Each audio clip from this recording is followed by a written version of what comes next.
Hi, welcome to Mend. My name is Julie, and today we're here with CK Chen. CK is a Austin restaurateur. He is an entrepreneur, and he is involved in many charities around town, and we're just honored to have him.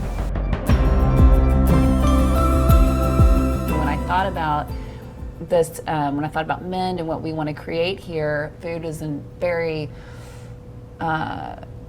I don't know. It's something that resonates with me because I was in the industry for so long, which is how we met. And I know that it brings about social change. It brings about connection and a conversation. And that is what I feel like is important, because when we talk about mental health and we talk about our communities and who we're with, food is such a huge part. And so 100%. I think that, I think you hit it around the head also. I think that, especially for even my family, ourselves too, we didn't go out to eat a lot because we couldn't afford to. But our family cooked all the time. I never was without food. I've always felt like from a cultural perspective, the best way that you can really experience another culture is through their food, their art, their music. As far as food goes, I think that part of this upbringing is just that we were very matriarchal in our family. Well, you can see my grandfather was around. We lost him, when I was in high school. But between my grandmother and my grandfather, everybody, we were all kind of really close to him. And I think a lot of immigrants' families are like that, where we kind of, when you immigrate and then you just find houses close to each other. And we're the type of family that we celebrate around food and we mourn around food, and we, everything is around. It's like around food as our kind of our centerpiece. So. Do you was your dad in the picture? No, Okay. And so that's kind of where it was. I kind of grew up in that what we would consider a stereotypical, cliche, broken household a little bit. But I think it's important to recognize. I don't think I felt it because the overcompensation of the rest of the family. Sure. They really, if there's a theme about what we're talking about today, I think the theme is balance. And I think that if something knocks you off balance on one side, but you can balance it out with something else, it works. I never felt lacking. There was never a lack of love or anything like that. when did you become mindful of, I guess, life and its reality, and that sometimes it can be hard? Was it when your dad wasn't in the picture as much? Was it seeing your mom and money dynamics, or was it after that? I don't think. I think it's one of those things. I think somebody, I forget, one of the comedians, I think it was Dave Chappelle, I think had this bit about talking about immigrants and different people growing up in different environments, and talking about how it's the comparison that's the problem. It's the same thing that's happening to multiple people across this country, but the problem a lot of time lies with the belief that it shouldn't be happening to you. Mm-hmm. And so I think at that time, I didn't have any alternative. I don't think it was just life. Taking it back to mental health, it doesn't seem like it was something that maybe you saw growing up, or I don't know, maybe not even in college. The story I'll tell you is, so I got diagnosed with that as an adult. Okay. So I got ADHD as an adult because I was failing out of college. I literally was failing all my classes, and I did really well generally on my standardized test scores were through the roof. I was failing out of college. Okay. A lot of it was attendance, it was boring or whatever it was, and who knows what it was. I really don't know. And I went to the advisor, and she looked at my transcript, and she's like, "Well, it seems pretty normal. You had bottom 25% GPA, graduated low, top 99.9% test scores.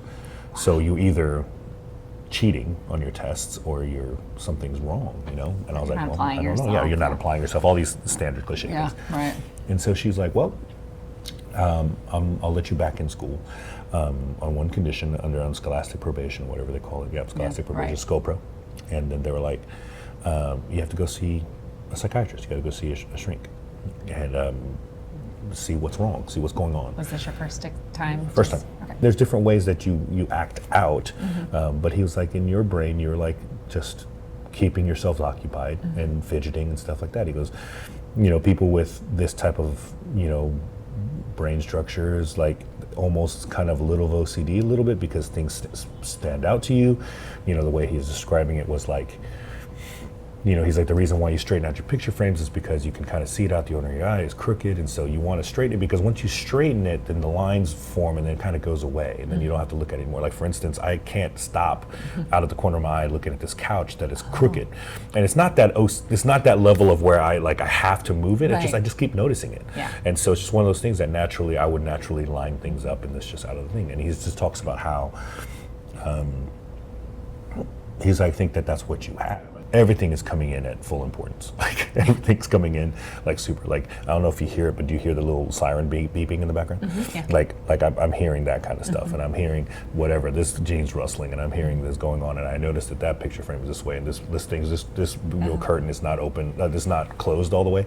Like, you know what I mean? And these are the things that's kind of like all this stuff is just coming in.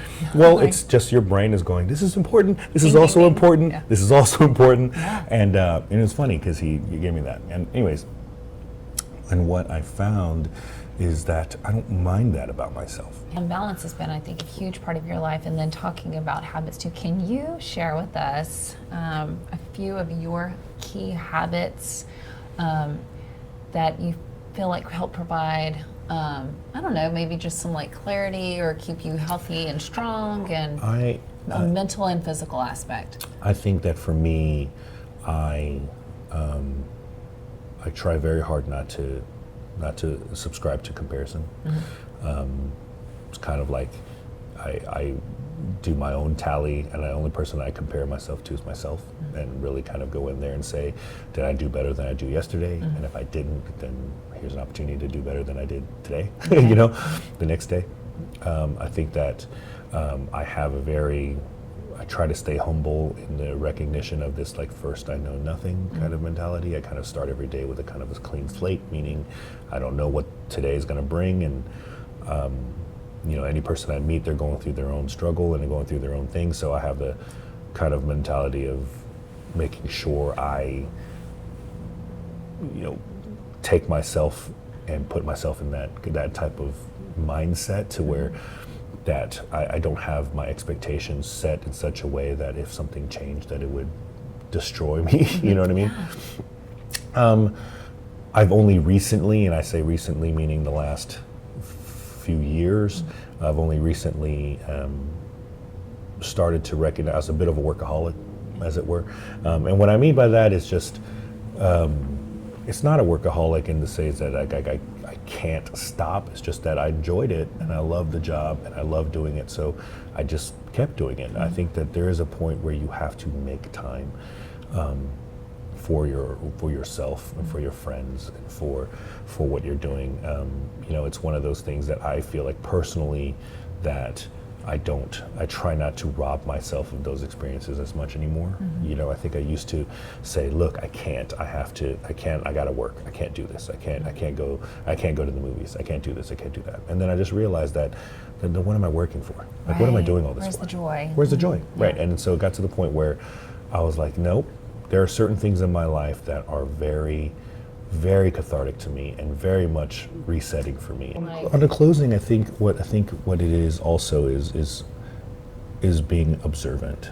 I think it's being self-reflective. I think that's the start. I think that if there's any takeaways beyond any of the habits or anything that it says that works for me, might not work for you. I said, but the first thing is for you to recognize, to wake up and say, do I feel balanced? Am I missing something in my life? Is there anything, and blah, blah, blah. And then if there is, to go in that direction, to seek that balance, to find out what is that counterbalance, to bring that side up. If I wake up and you're like, man, it's been 3 days and my body doesn't feel right. Well, I was like, well, maybe you need to go get checked up, maybe you need to start doing things more physical, maybe you need to go do this, do that. Or you wake up and you're like, you know what, I'm kind of in a rut. And you're like, all right, well, when's the last time I did something that makes me happy? When's the last thing I did something that was for me? Or when's the last time I saw that person that makes me smile? When's the last time I, hugged someone that I cared about, or whatever it is? But that observation is what it is. You know, I think that so key. the beginnings of mental health discussion is when somebody comes in and goes, something's not right, and then I'm trying to figure out what's not right. I think that the unfortunate thing is that yes, you can find patterns, everything like that. I heard something the other day that was wonderful, and I don't know who said it. I wish I could credit that person, but the thing says there's no such thing as normal. There's just more common, and I love that, because I think there's a thing where you sit there and you're like, man, I don't feel normal. And you shouldn't feel normal. And then abnormal sounds terrible, because then it implies that something's wrong with you. And it's not. It's just that, all right, if there's a lot of people that are going through this exact same thing, then yes, maybe we can find ways to fix it, or to find ways that we can react to it in such a way that we can help these people in a big way. But in the end, it's up to that one single person to look at themselves and go, do I feel right? Do I feel balanced? And just because if you and I are doing the exact same things, we both have 2 plates of tacos, and we both do this, and we both sit this way, and you're wearing this and I'm wearing this, and I go, man, it's hot, and you're like, it's cold. I can't sit there and go, am I abnormal? Is it weird that I'm hot? Is it weird that she's cold? It's like, no.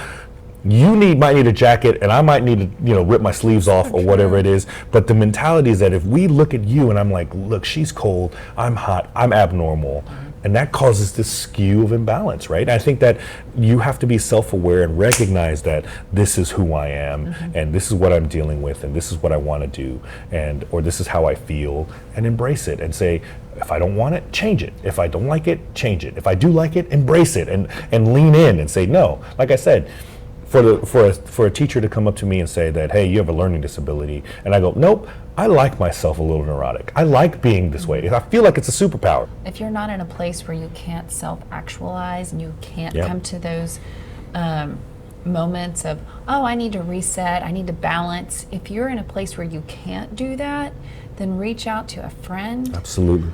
Or if you are a friend and you notice that a friend is out of balance, have that hard conversation and be like, I care about you and I'm concerned. Yeah. It's okay if you can't, but there is so much help out there, And I love what you're saying, though. If you can, wake up in the morning, if you're feeling off, whatever it is, help create balance and find out what that looks like for you, because we're all individually, we're so different. Right. So different. And if you can't, then just go get help and stop trying to be normal. Yeah, stop trying to be normal. Stop trying to be normal. Be you. Be you. Be you. Again, I want to thank CK for being with us today, because here at Mend, we believe that we are changing lives one story at a time. They say the earth is round, but what about the universe? They say war is good, but what about for the rest of us?